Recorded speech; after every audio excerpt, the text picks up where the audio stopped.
Hello everybody, and welcome back into Talladega Superspeedway. Obviously, pretty major technical difficulties right there. Again, I really do apologize for it. I don't have a beast of a PC. I am still a college student. I'm trying the best with what I got. Had a brief issue. I think we got it fixed for now. But again, I do apologize that we missed out on about 10 to 15 laps of racing. Everything that came up initially, I realized the feed was not going through smoothly. So I apologize for it, but here we are now. Baker, we still got all the good parts left to go. 14 to 55 laps complete, and while we were away, we had that one caution flag, but since then, they've been 2 and 3 wide going at it. And so far, so good up front for Ethan Eckert, Cody Nagels, and Kyler Wynn, who's trying to work on the outside right now. 3 wide with some help from the 6'2" Jeff Merck. Yeah, and that third line was really rolling for the longest time, and now you see Logan York up the block, John Ward, but now Kyler Wynn going to shuffle 4 wide. Jeff Merck going to get a push from Logan York with fresh temps. Kyler going to shuffle all the way to the back. Steve Sizemore looks like he's having some connection issues. Unfortunate for him.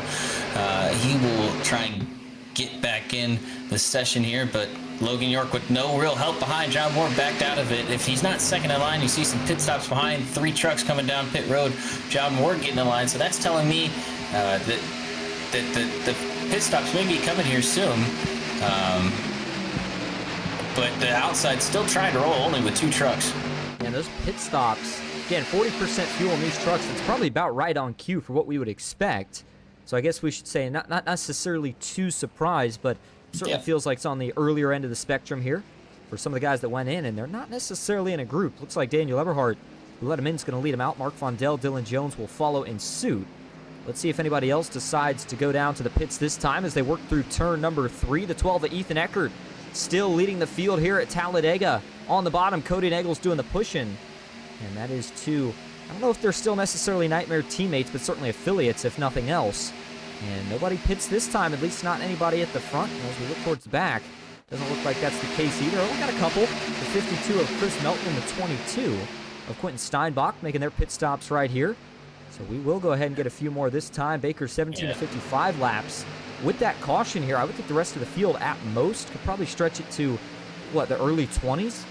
No, I think it's this time basically for everyone else. You're going to see a huge pit stop coming up here. You see that huge long single file line towards the back here. There's a bunch of people on the top side that are going to be pitting from the top lane as well. So as we come through 3 and 4 here, you're going to see a lot of pit stops. We're going to see a lot of pit stops. Here we go. Can everybody get in clean? That will be the big question. They're going to peel off of 4, and they are going to fan out 3, 4, even 5 wide further back. Everybody on the brakes. No way they all get it in clean. One in the grass. That's Alex Hill, but further back, they all keep it together. Oh, my goodness. What a pit stop. In fact, I think it was March Madness last year where we got the promo for the commercial where these guys had a pit stop similar to the one they just made. And, I mean, that is the entirety of the field, probably minus about 5 trucks or so. And those are the ones that already pit. And granted, we'll have to see how everybody comes out right here, but the first round of pit stops, certainly the best way to do it right there. Let's see how they all come out of the pits here. Looks like Garrett Maines is going to lead them out. It's a drag race between him and Falkingham, and they quickly are going to try to all line up behind, and I think we're going to see a couple trucks potentially lose the pack right here, Baker. It's still early. A lot of things can happen, but I feel like every stop kind of feels like the money stop in these races where everybody's just so competitive. You can't afford to make a mistake. It looked like we may have had a brief one there for Alex Hill. Did a pretty good job recovering. But unfortunately here, I'm not seeing him in these front 4, front 6.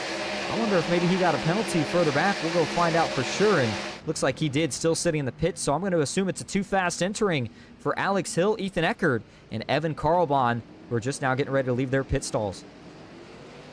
Huge single file lines all around here. I mean, completely strung out, all on the bottom here. Sean Hill, he's going to come out of his pit box. He had a penalty. Ethan Eckert penalty. Christopher McCullough penalty. And Evan Karlbahn.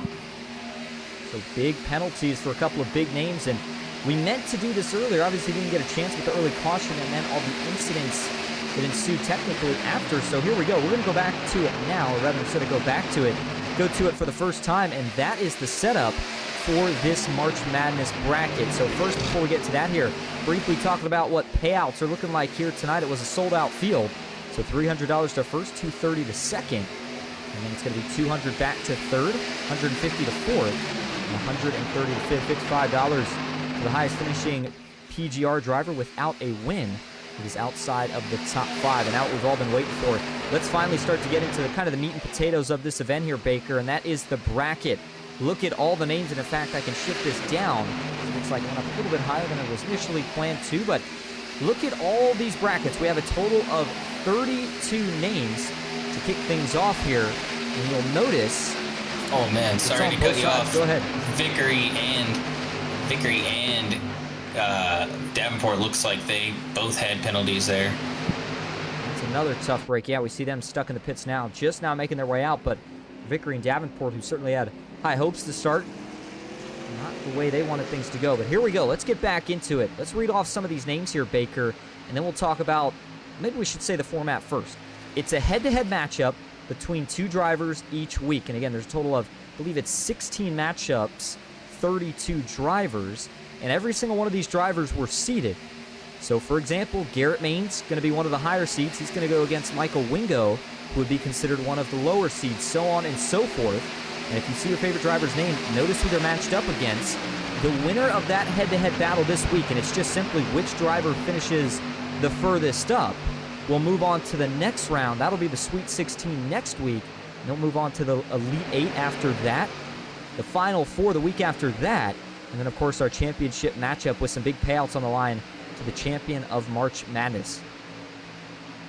Yeah, well, the thing is there are, I mean, probably 7 or 8 cars that had penalties there that are in the bracket. You've got Evan Carbaugh and Chris McCullough, who are about to go lap down, then they're going to get approached 3 wide. They're going to tuck back down to 2 wide, let these guys by. But, other big names with it, Ethan and Sean, they are not in the bracket. Those are 2 very big names. Wingo in the bracket. He's about to go lap down. Wagner going to go lap down. Now we got that bracket up for a minute. We'll go ahead and get off of that for now. We'll show you it later. But we'll be talking about some of these matchups. And again, some big names and some underdog names. And it seems like every year we hear of what we call bracket busters, guys that a lot of people have marked off as, no, they're not going to win that matchup. They do, and it completely changes up what everybody had predicted for who they were going to be versing in the next rounds and who was going to continue to make it through. And we had some interesting matchups last year with it. And by the way, the fans, not just the fans, but even the drivers who aren't necessarily participating, still had the opportunity to make a bracket. And if you have a perfect bracket, Baker, I believe you get some prizes. Yeah, perfect bracket's going to be $100 extra going to the winner, but it'll be top 3 to the brackets, to the best 3 brackets with points starting this night. It's going to be great. I think we had 17 brackets submitted, some more money up, $170 more up on the line. Absolutely. And by the way, if you're just tuning in, obviously we appreciate you being here and hanging out with us, and give you that update one more time. We kicked things off on a separate broadcast, but unfortunately had technical issues extremely early. Went down for a little bit and came back live right around lap 14. So that's what we missed out on.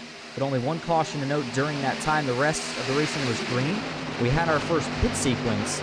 And now here we are with 23 of 55 laps in the books for the round of 32, and it really kind of feels like this is a seeding round, Baker. I mean, once you start to hear the fancy subtitles in front of the names like the Sweet 16, the Elite 8, and the Final 4, I think that's when guys start to get a little bit more excited about it. This really feels like kind of the most brutal round because there's so many different matchups that it's not just a couple guys that you're going to have to worry about. It seems like just about every other driver that you look at here at the front is matched up with somebody else, and with how it's going right now, I think there's a lot of people that still have a great chance at winning their matchup right now.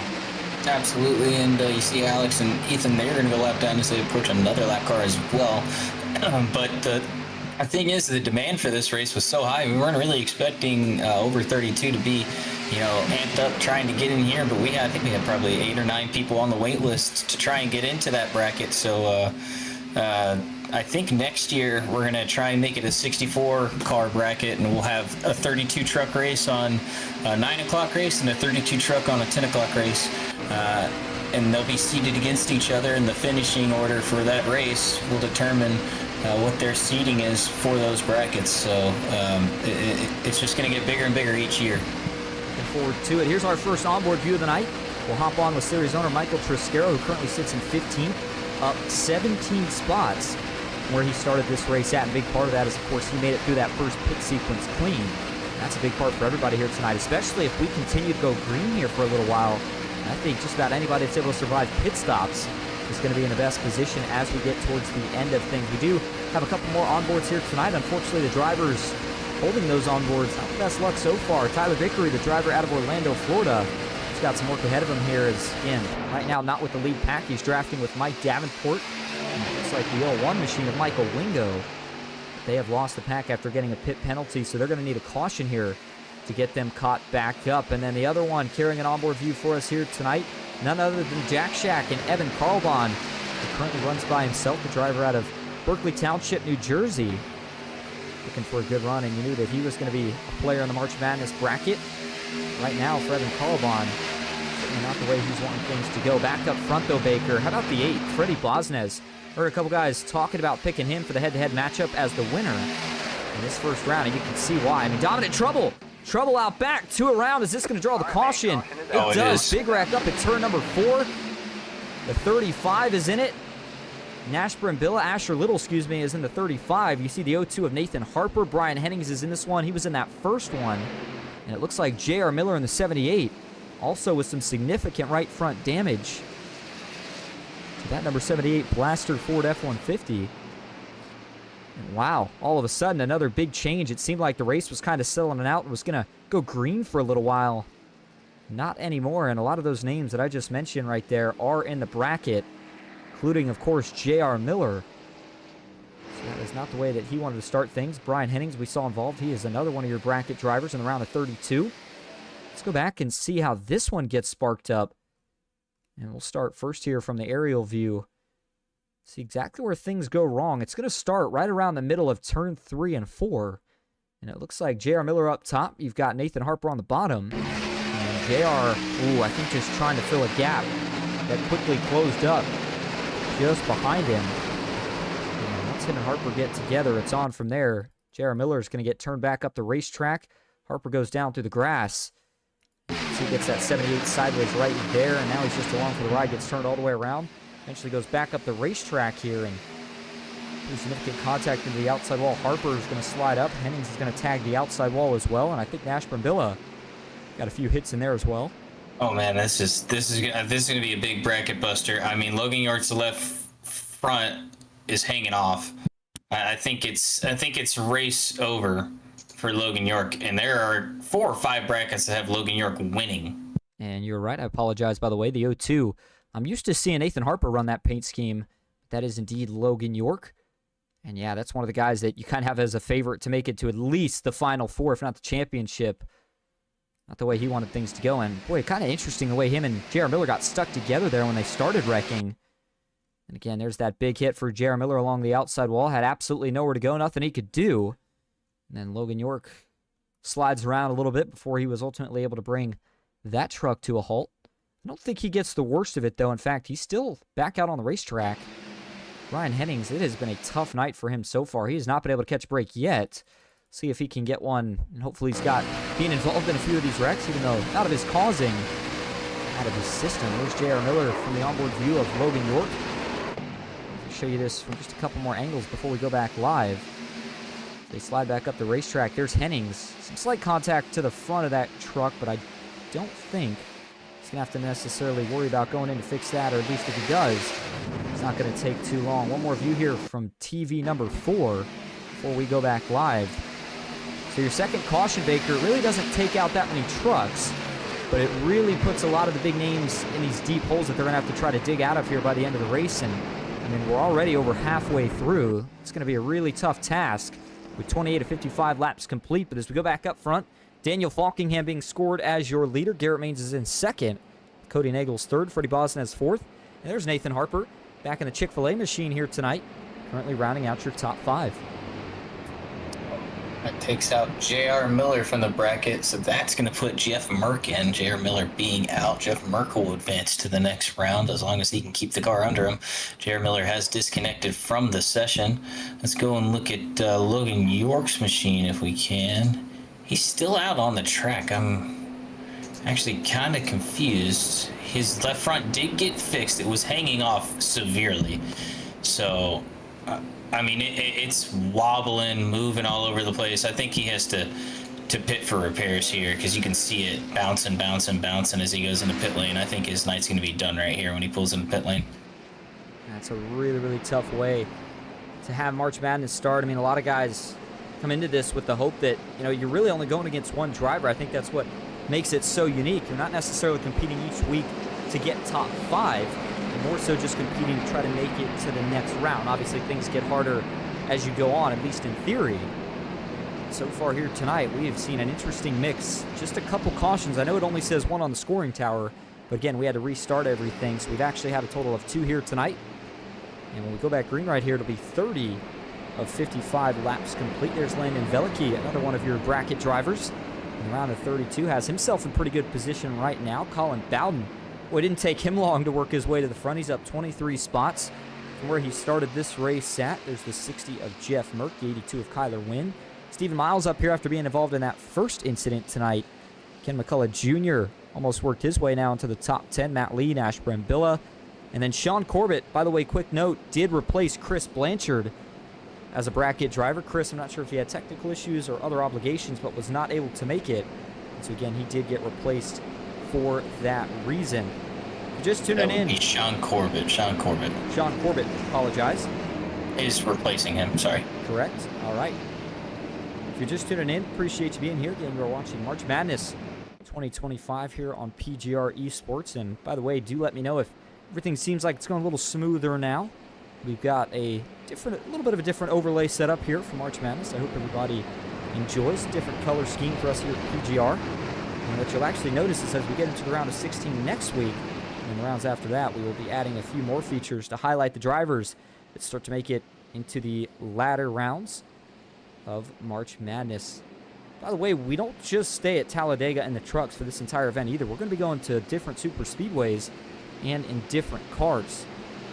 We'll talk more about Absolutely. That. Go ahead. Yeah, so the next week it's going to be Talladega's pace car is going to pull up. It'll be Talladega again, but it'll be in the Xfinity car. Then we're moving back to the Gen 7. It'll be at Atlanta and next gen. Then it'll move to Daytona in the Gen 7 with the finale being in the Gen 6 and Talladega. Is the green flag going to fly in the air? 2 teammates working on the front row. Garrett Mays, Falkingham have been working great together for the last couple of weeks. They got a pair of nightmare trucks lined up right behind them though, so we'll see how that shakes down. Put Colin Bowden in the 6th truck. He's making his way up. Kyler Wynn, big move to the top side. That top side really formed up with 4 trucks on the bottom and pushing strong. Pushing strong, 2x2 down the backstretch. Garrett Baines leads the outside. He's getting pushed right now by the 8 of Freddie Bosvez. And how about this? An early 3-wide jump to the outside line. Is this going to go anywhere for Jeff Merck? Doesn't look like it. Not yet. He's going to have to find some help, and he's going to have to find it somewhere. No luck yet. He'll have to stay where he runs right now. Daniel Eberhardt, though, is looking up. He's going to have to get a little bit of help himself to get up there. Like Davenport thought about going, nothing doing, and for the most part, field going to stay 2x2 as we will now complete lap 31 of 55. And Baker, it looks like it's going to be a one-stop on fuel from here. Yeah, looks like it's going to be one stop on fuel. Hopefully we get another great pit stop like we had before. But Logan York, he disconnects from the session. And, I mean, I'm looking at all the filled-out brackets. Not one person select Matt Patton to move on. And, I mean, he made it to the round of 8 last year. He was a big upset. Just unfortunate for Logan York, a very good super speedway racer, and was expected to be up front here. But that's just how it is. That's how it is here in Talladega. That's how it is at Daytona. Oh, man, Garrett Maines all over the place. Falkingham right to the back bumper. He's going to go up in front of Freddie, but that third line's starting to form. Michael Triscaro going to be pushing Nash Brambilla with Jeff Merck in tow, trying to make that outside lane work. You see Ethan Eckert and Alex Hill, they pull down to top off, get some fuel, and come back out. Watched up front. We'll briefly transition back. There's Eckert and Alex Hill in the pits right now. 24 laps to go now officially at Talladega under that kind of historic, I don't want to say historic, but under that milestone mark, 25 to go. I think that's when the aggression starts to pick up. Track temp, by the way, showing you that again, 114 degrees. Keep that in mind. We'll see if that helps this third lane get rolling once it gets organized. And here we go. Kyler Wynn's going to bring the cavalry up top. Nash Brambilla lined up. How about Michael Triscaro? Going to have to try to make his way to the front here, and he's trying to do that right now in the 34 up top. And he's got a little bit of help, looks like, from Jeff Merck at the moment. The 60 doing some pushing. 4 trucks up top. It's enough to get there, Baker, but will it be enough to get clear? 23 laps to go now here at Talladega.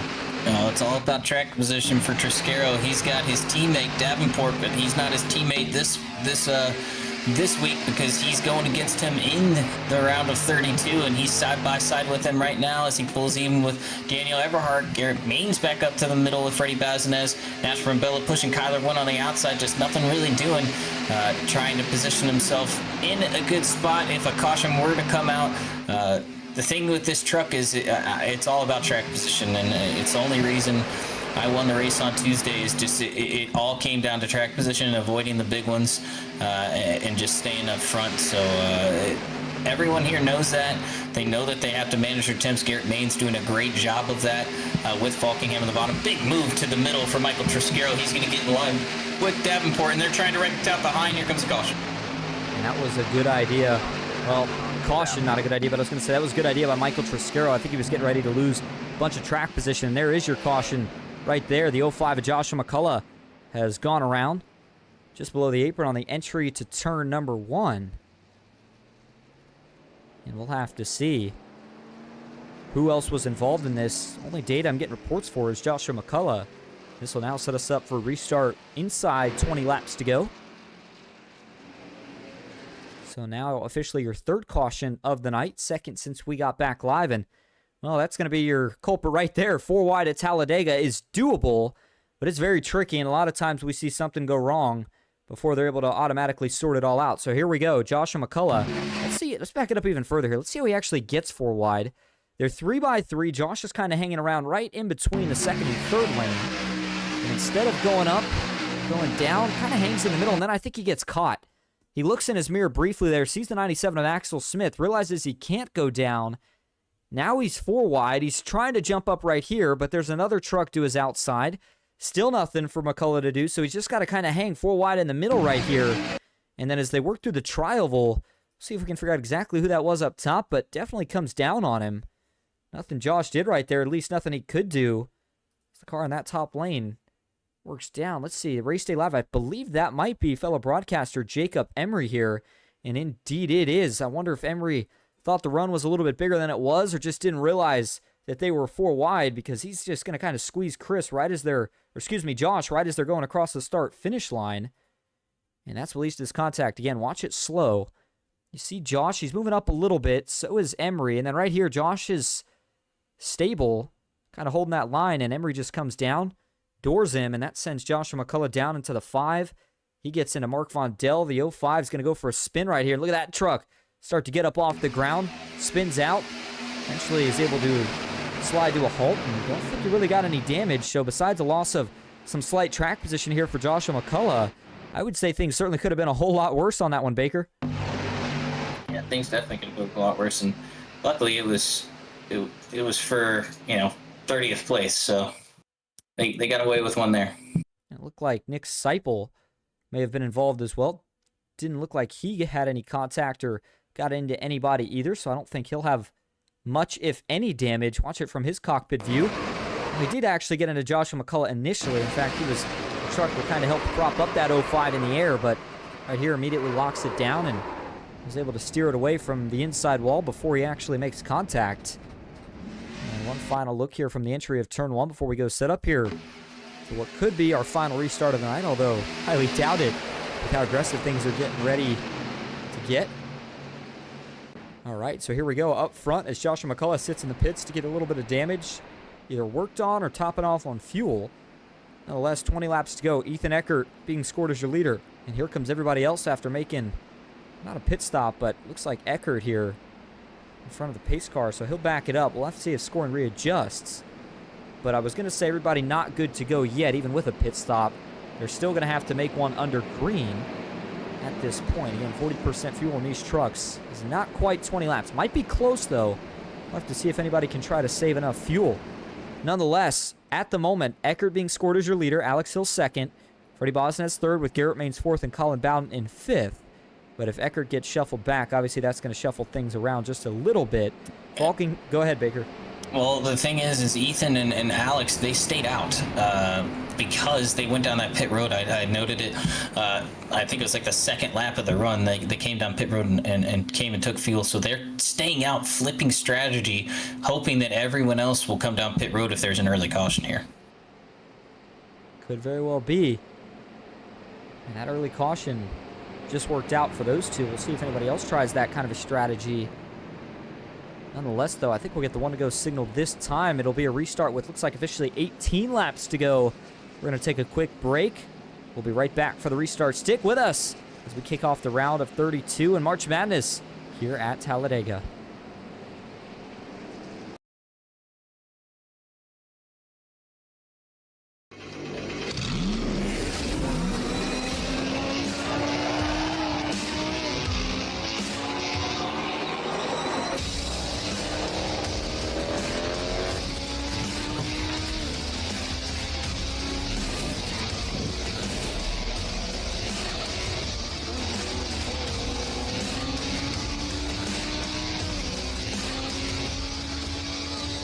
I played a couple of simulators and this was like very responsive, especially the hydraulics and stuff, the motion and stuff was really, really on point. Making you feel like you're really driving, it feels real.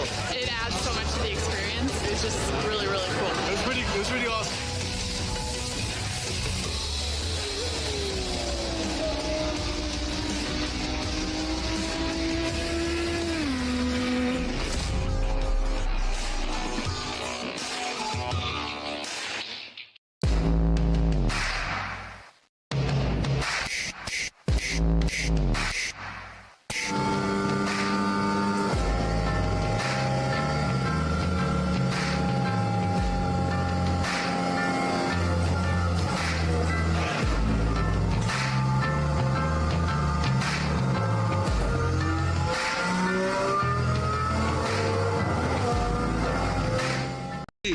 Have created our own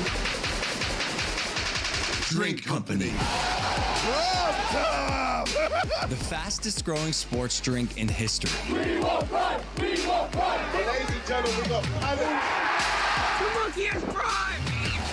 this season, we are hydrated. The official sports drink of the UFC. It's time! Oh, that's good. All right, welcome back to Talladega Superspeedway.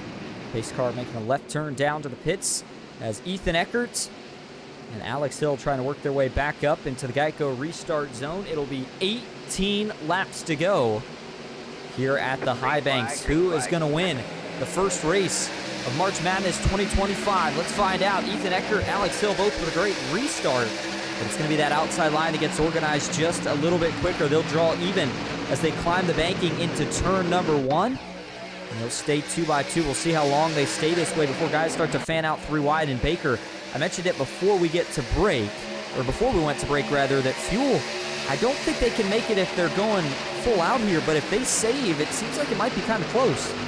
Yeah, he had about 4 or 5 that came down in double pit, which just tells me that it's too hard to try and save that much. I think you're going to see everyone going full out here.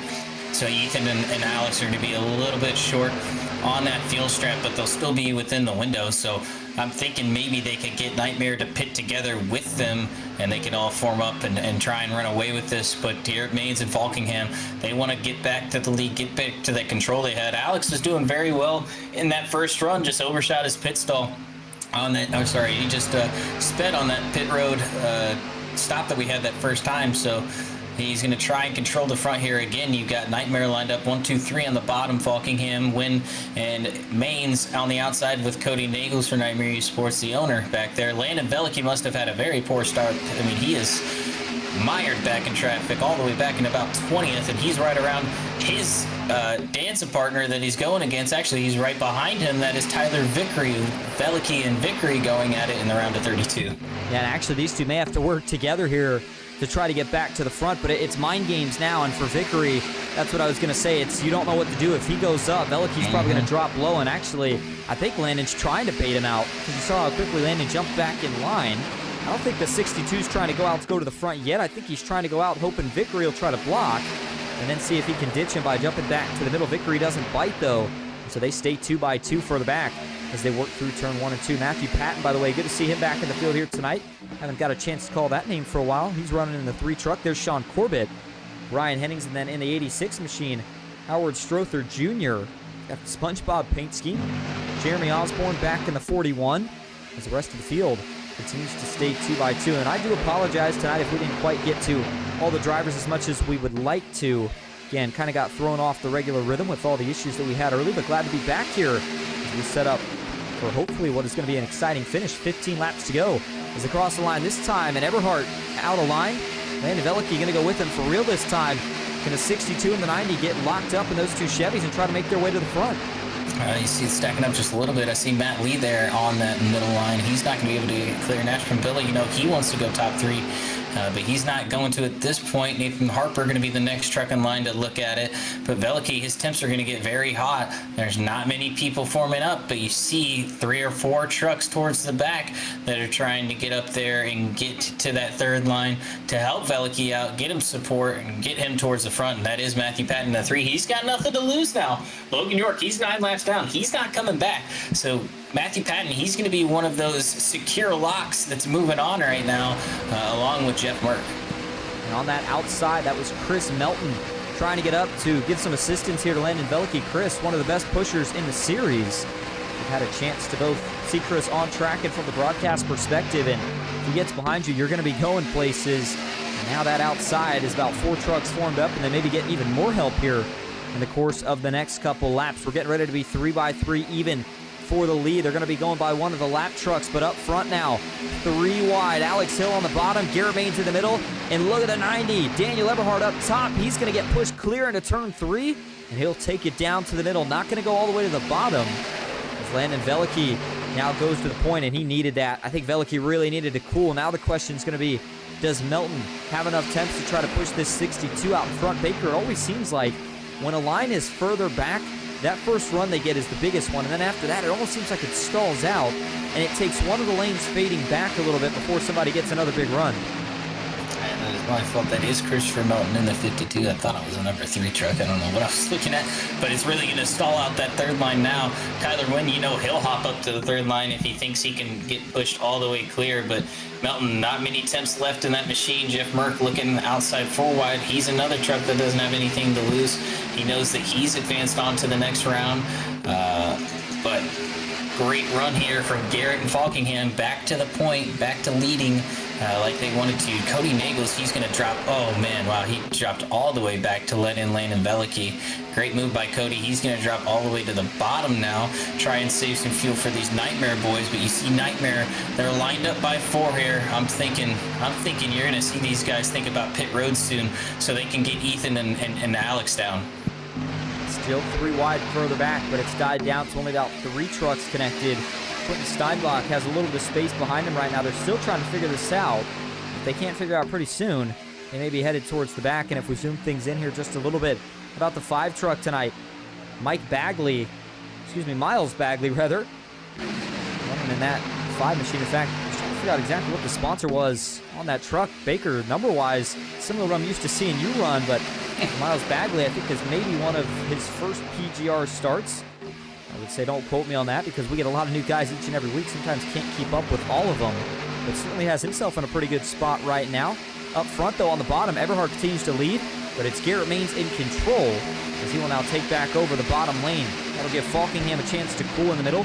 Kyler Wynn, is he thinking about 3 wide? Probably not. He likes pushing Daniel Falkingham in the 4 of Nathan Harper. Going to try to test his luck now on the 3rd lane. He gets pushed by the 52 of Melton, and they're going to draw even for 2nd off of turn 2. Priscaro and Davenport towards the back here. They are fighting against each other in the bracket. They're lined up right now. Now they got a car in between them. Harper, he's going to clear to the middle line. Great push from Melton, but he's not going to have it. Garrett Maines to the bottom. Big move down to the inside. He's got Daniel Eberhardt stacked up behind him. Eberhardt hasn't had luck as of late, but you see Nightmare pulls off. It's going to be Alex Hill and Ethan Eckert and another truck there. It'll be 3 trucks down pit road. And of course, with only 3, you can get in quite a bit faster, and you don't have to worry about getting run over from behind. So a nice job right there by 2 of the Nightmare teammates, and then I think is that the 03 of Ken McCullough Jr.? Yeah, it looked like Ken McCullough Jr. Indeed it is. So Ken McCullough Jr. not necessarily having too many teammates around where he was running, so he's got to bail out and go with these two. So this is a little bit earlier in that window. Now, if we were to get a caution, it would put these guys in an interesting spot, probably a good position, especially if we have overtimes. But now up front, the games are on. Who decides to pit? Does anybody try to stretch it? And when will they make that final stop? Off of turn 4, let's see. Does anybody decide to try to peel down this time? There goes and they Kyler. will. And he's going to get some Kyler followers. Wing going to pull down. He's going to have a bunch of followers. Brian Hennings, Michael Triscaro. Looks like the PGR group going to come down pit road this time. Whoa, trouble. Watch out. Brian Hennings trying to save it. It looks like he does. Man, that was a close call for Brian right there, as they were all trying to get checked up, and Hennings still struggling to get to his box clean. He finally does. It seemed like nobody was really helping him try to do that. Mike Davenport leaves his box. This will just be a splash of fuel for everybody.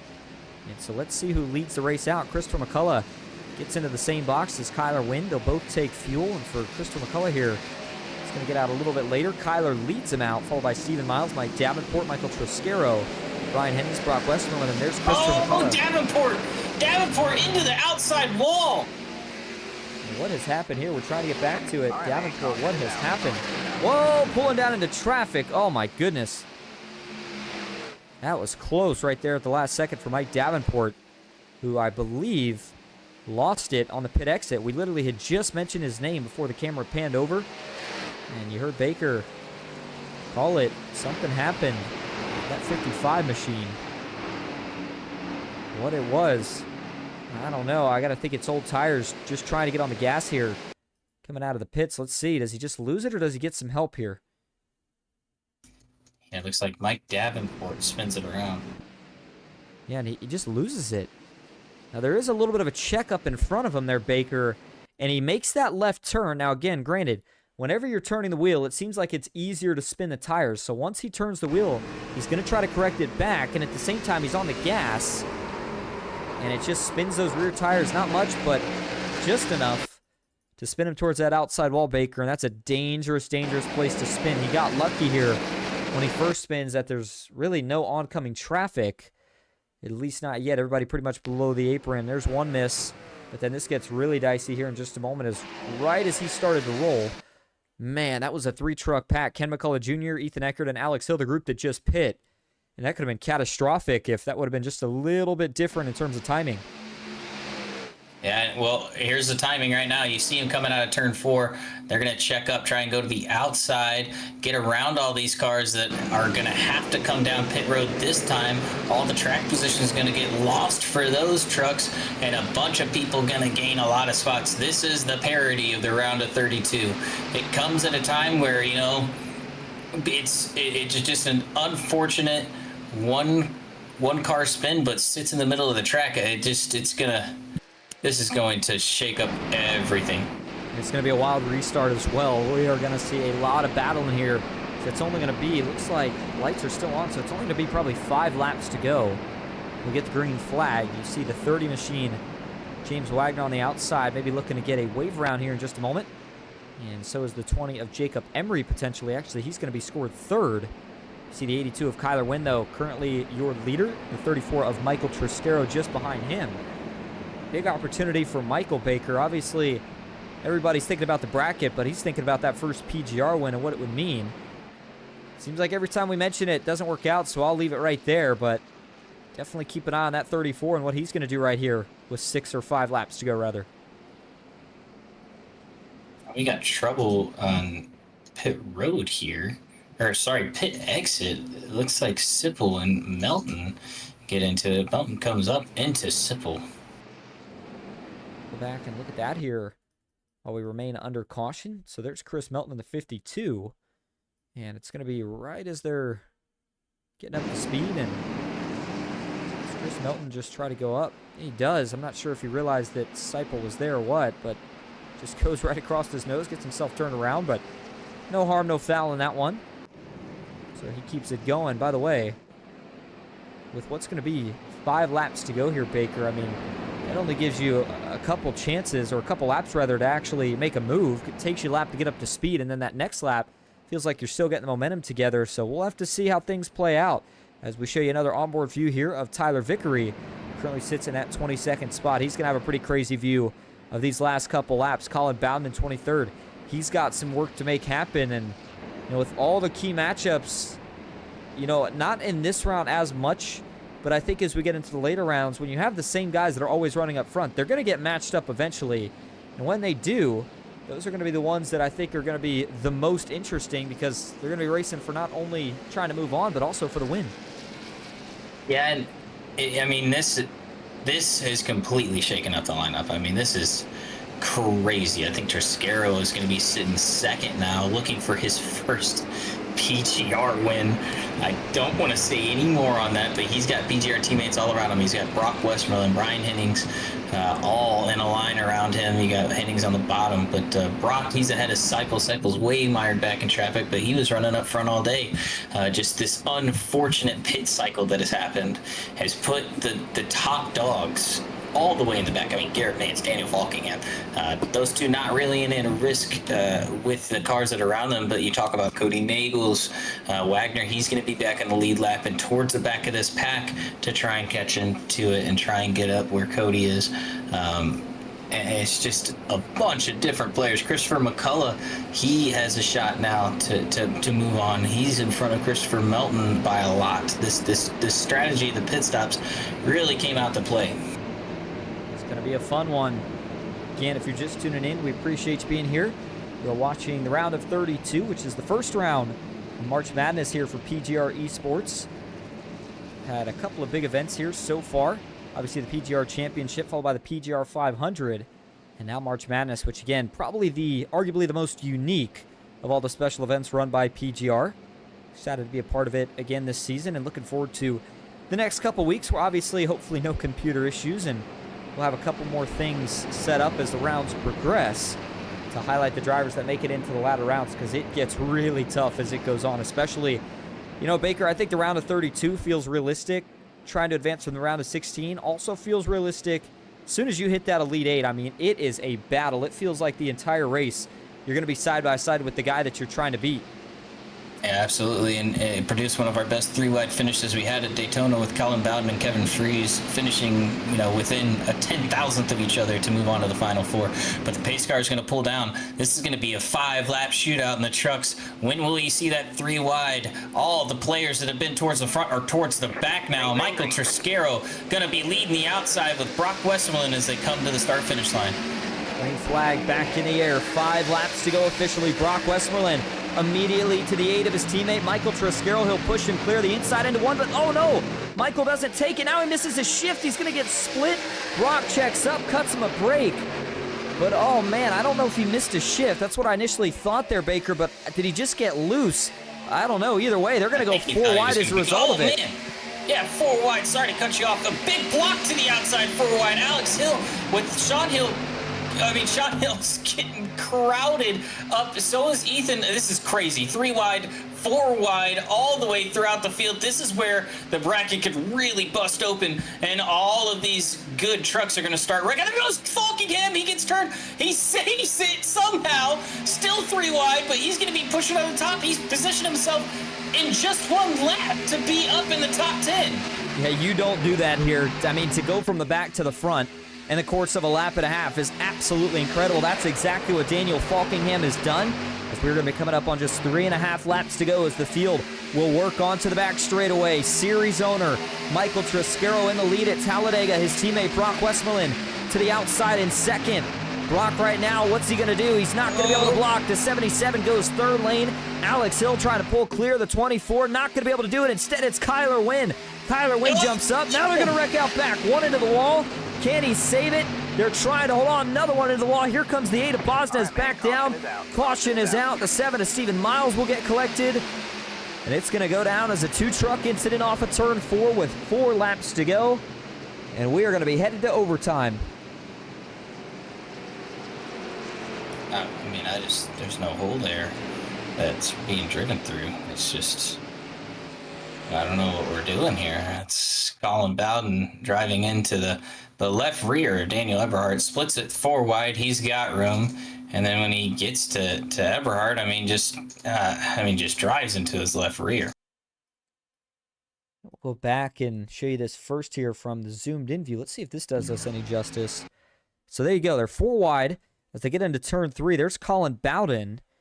Looks like Eberhard maybe starts to drift up, and I think at that point Bowden decided he was going to commit to it, and as you said, Baker, neither one of them really moved, and there was contact, which usually indicates that there really wasn't room.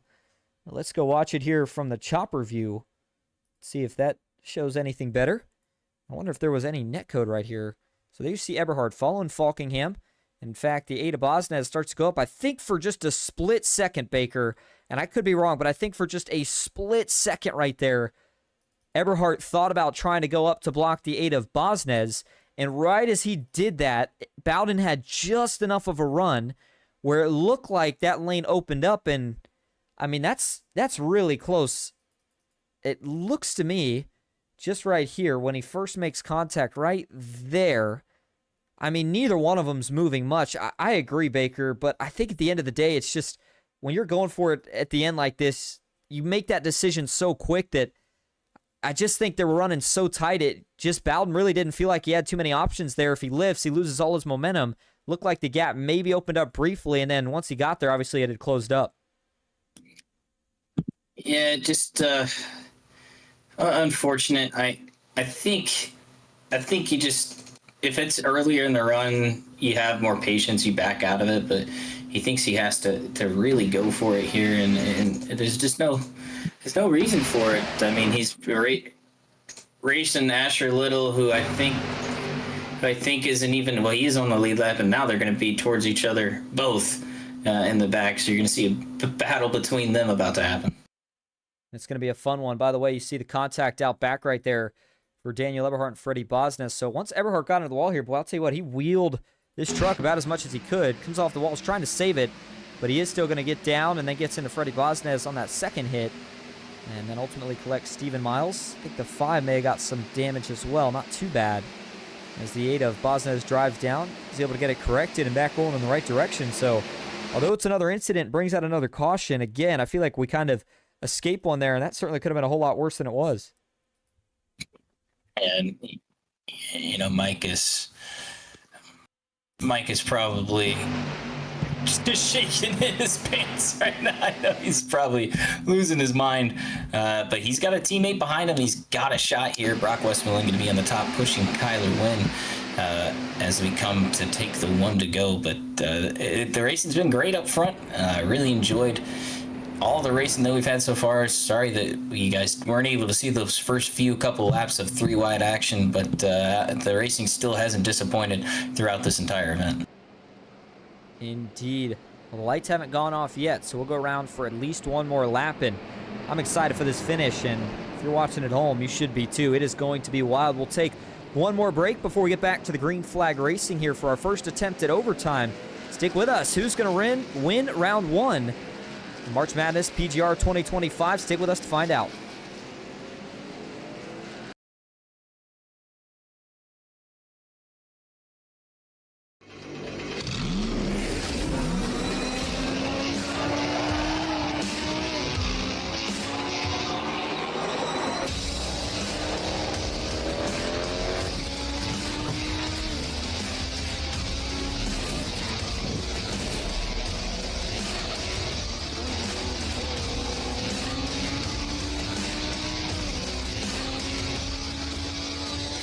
I played a couple of simulators, and this was like very responsive, especially the hydraulics and stuff, the motion and stuff was really, really on point. Make you feel like you're really driving, it feels real. It adds so much to the experience. It's just really, really cool. It was pretty awesome.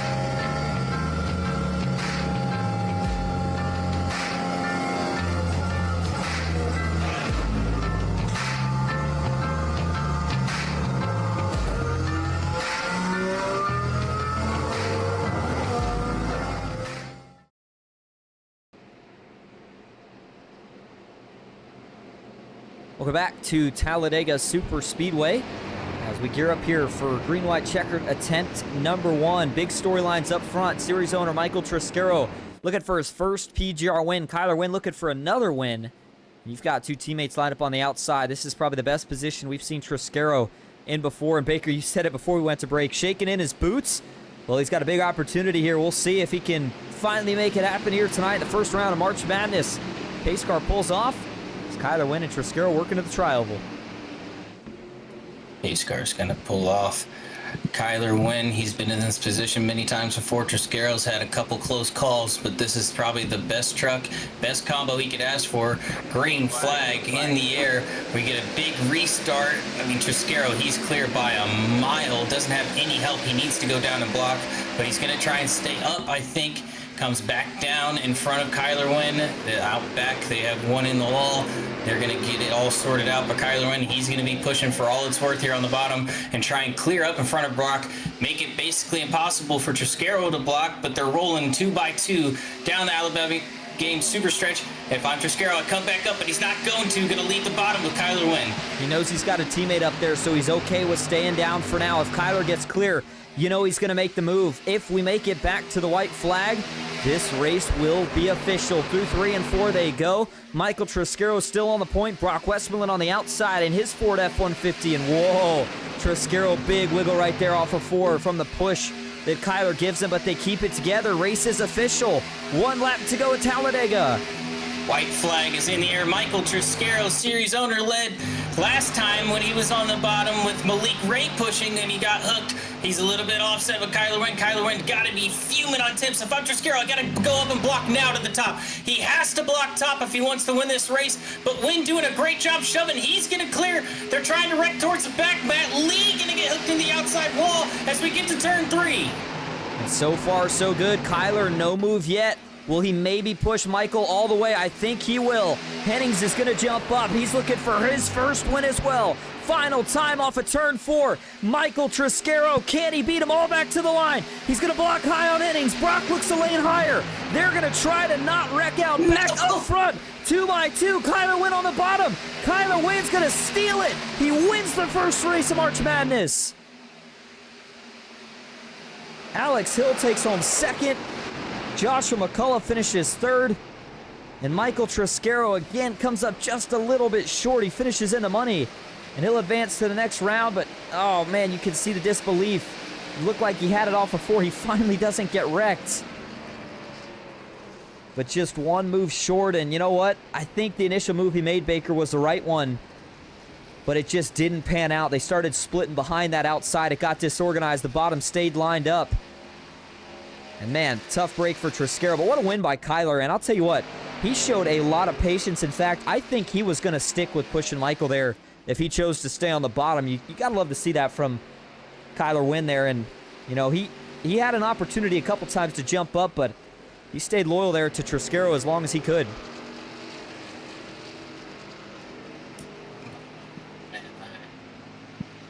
I hurt for Mike there. I think he just needed to stay committed to the bottom the entire way. He had it home free.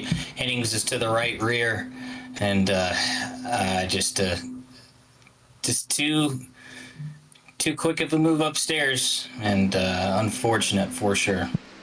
And I'm thinking here, the thought process I have is when he makes that move, Baker, and again, I mean, we know it happens so quick. Obviously, you guys a lot more experience than say what I've got, but it initially looks like he's going to have 2 teammates lined up right behind him there. But then as they start to split out back, and they split almost right as he gets up. And, of course, Brock Westmoreland goes up to block Eckert. So now you've only got 2 trucks on the high side, 3 on the bottom. And, of course, at this point, that 3 on the bottom is going to outpush those 2 on the top any day. And it's just nothing Triscaro could do as he starts to fade backwards right here. And 1 more lap, maybe he gets another shot at it, but I agree. I think if he stays on the bottom, he gets it. But, we know how tough those decisions are coming off of 4. And for Kyler Wynn, usually he's the one that's making moves to get himself the lead to win it. In this case, he's the one that hugs the bottom. And Alex Hill, Joshua McCullough stay tandemed up and push him to the win. What Big an back, by the way. Unbelievable push on the bottom. Sorry to cut you off, but Alex, he was doing great. I mean, the entire time in the race, he just had that 1 mistake. But he does great there on the bottom, pushing Kyler Wynn to the win. And I want to give some credit here to Brock Westmoreland. They say keep your foot in it here for a reason. He gets pinned up along the safer barrier, but his tire, his left rear tire is still actually connected to the safer barrier. So he stays on the gas here. His rear tires never stopped spinning here, and he drove this thing on the safer barrier and he made it across the start-finish line. Yeah, he makes it. And so he officially finishes 14th. And we'll have to see officially if that's enough for him to advance. But for Brock Westmoreland, certainly never given up. Yeah, he was going against Nick Seipel. So it looks like, yeah, that will advance him. Certainly a good story and a way to go out right there for Brock Westmoreland with the way that finished set up. I want to go to his onboard view. I can only imagine what was going through his mind right here. You always kind of think as a driver at a certain point when you come to the line, you know, okay, if I wreck here, I can make it to the line. And I don't know if Brock was quite to that point, but he gets airtime. He gets along the safer barrier, and even with the blown motor here. Oh my goodness. Oh my gosh, there's an upset alert. Mark Fontel beats John Ward. There you go. First one of the bracket, and it will not be the last either. Oh, man. All right. Well, before we go any further and get interviews here with your top three, let's look at your official results here tonight. Kyler Wynn, your race winner. Alex Hill takes home second. Josh McCullough rounding out the podium for McCullough Motorsports. Michael Triscaro, series owner, finishes fourth after that last lap, last turn heartbreak. Ken McCullough Jr. back in fifth. Brian Hennings finishes in sixth. Christopher McCullough back in seventh, with Nash Brambilla eighth. Landon Veliky in ninth. Daniel Falkingham rounding out your top 10. In 11th, you got Matthew Patton. He's going to advance in. Jeremy Osborne, Brock Westmoreland advances in on 2 tires. Colin Bowden, it looks like he's going to get through. He will advance in over Asher Litter, Cody Nagels with a close. Oh, not a close battle. It was close. Actually, it was a lot closer than I thought it was going to be. 15th for Cody Nagels and 21st for James Wagner. His opponents are very close. Davenport 16th, Axel Smith 17th, Garrett Maines 18th, Freddie Basnes in 19th, and Michael Wingo rounding out your top 20. There's James Wagner finishing that 21st spot. Nick Seipel finishes 22nd. Tough break for Tyler Vickery, who finishes 23rd. Daniel Eberhardt in 24th. Miles Bagley finishes 25th. Stephen Miles 26th. With Nathan Harper back in 27th. Sean Corbett in 28th. Matt Lee 29th. And Asher Little rounding out your top 30. In at 31st, you got Jacob Emery, Evan Carlbraun, and 32nd, Jeff Merck, who advanced on, and 33rd, Quint Steinbach, unfortunate into his night, and 34th, 35th, Christopher Melton, Mark Fondell, first car a lap down, but advanced on over John Ward in 36th, Dylan Jones, 37th, John Ward in 38th, Howard Strother, 39th, Ethan Eckert in 40th. He got pushed out of line there, 4 wide with Brock Westmoreland. Logan York in 41st, 42nd, J.R. Miller, Steve Sizemore, 43rd, Brayson Riddle in 44th, and rounding out your 45 truck field is Jackson Byes. And with that, we're going to go grab your top 3 for interviews. Stick with us. We'll be right back at Talladega.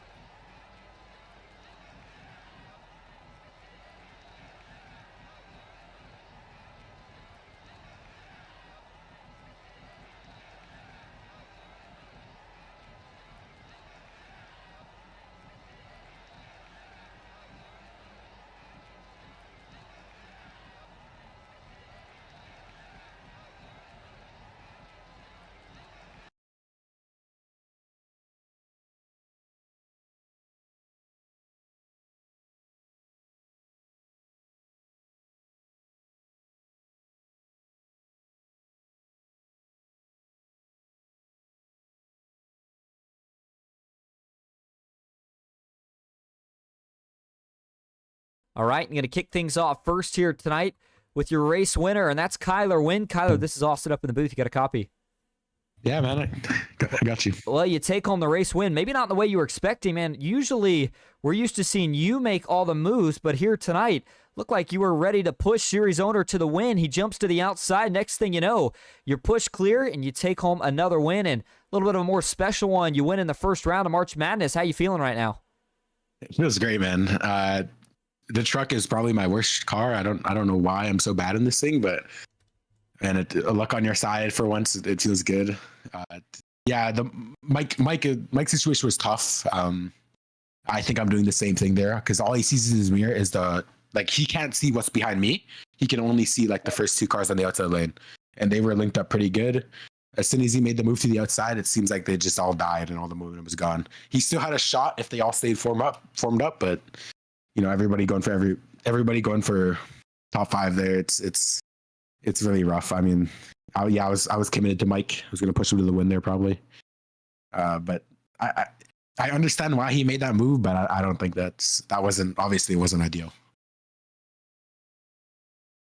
Wasn't ideal in this case, and I was trying to set up something there, but I mean, I'm sitting here looking at it. I mean, obviously, you've already got plenty of PGR wins, Kyler, but in terms of March Madness in the bracket battle, you get the job done here tonight, so we know that you're going to be moving ahead bracket-wise.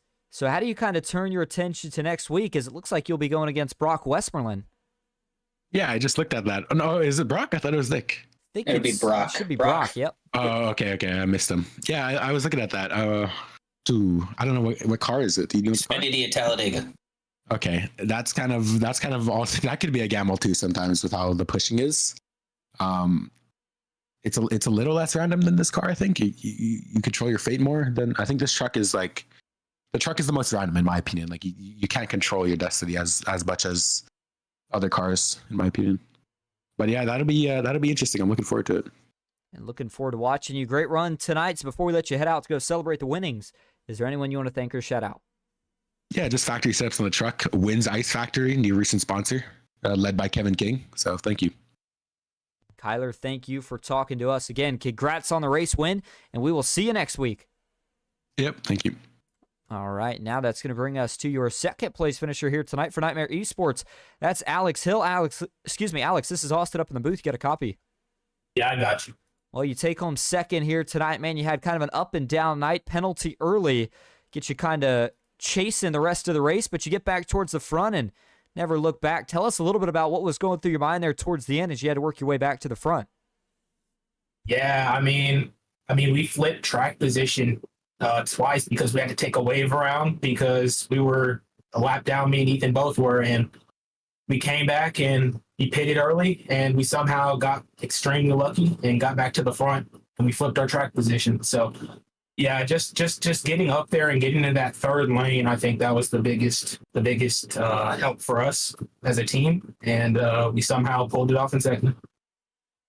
Indeed. Well, it's a good run overall. Now, we see a lot of drivers, obviously, in the bracket, and not on the bracket this season yourself. How did you feel like the pace was kind of changed? Did you notice anything different tonight with all the drivers that were in their own separate head-to-head battles? Yeah, obviously there were some games being played. Obviously, you obviously want to finish in front of the person you're in the bracket with. So I think that played a big part in why some guys made certain moves that they did. And it was a very aggressive race, very fun race. We went 4 wide a couple of times, and yeah, can't have a better race than that. No, you can't. Well, another podium finish. So before we let you head out here tonight to celebrate, is there anyone you want to thank or shout out? Yeah, thank you to everyone over at Nightmare Esports. Thank you to you for broadcasting and Baker for doing his thing on race control. Absolutely. And Alex, thank you for talking to us again. Congrats on the second place finish, and we will see you next week. Thank you, bud. All right, and now that is going to bring us to your final podium finisher here tonight in the third spot, and that's Joshua McCullough, although I don't really see him right now, so we'll go see if we can find him. Give us just a moment here.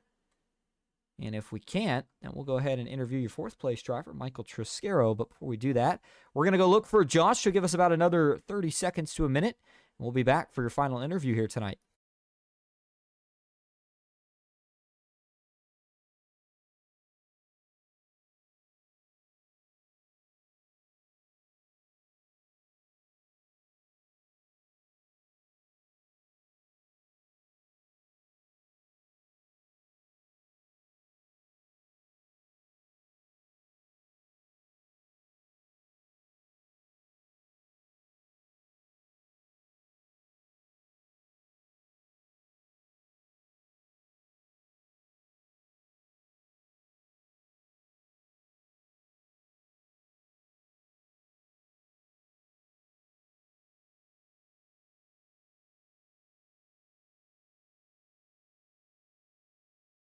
All right, and unfortunately, Not seeing Josh popping up anywhere right now, so maybe he went to start the celebration a little bit early. Nonetheless, though, Michael Triscaro taking care of some things right now, so we're going to go ahead and probably end it there for tonight. And now a couple things to go over, but before we get to that, I mean, Baker, overall, what we saw tonight, I thought was pretty good. I know we had a few cautions, but it did feel like things were a little bit cleaner than it's been in the recent month or so, and we saw some great racing, good finish, but, man, heartbreak again for Michael Triscaro. Yeah, in one of the better positions than he's been in a while. So unfortunate for sure, but a great run for him, and he advances to the next round. The next task at hand is taking on, I think, is Falkingham in the Xfinity car. But Mike loves that car. It's great at Talladega. He runs very well there. Just got a Light Series championship at Talladega. So look for him to try and stay up front and be up front towards the end. Absolutely. Well, the first round of March Madness is complete. And so now we will eliminate half of the drivers in the 32 truck bracket. We'll cut it down to 16, the Sweet 16 rather, next week. Looking forward to that. As for tonight, not really too much else to add. But again, I do want to apologize to everybody watching about some of the issues that we had. Again, I know that sometimes that happens. I wish there was more I could do about it. But nonetheless, I appreciate everybody sticking around. Hope that you still did enjoy the coverage that we did share. And with that, I think we're going to wrap things up. As always, thank you all so much for tuning in. That's it for me, Austin Green, my crappy PC, and Matthew Baker here on PGR eSports. And until next time,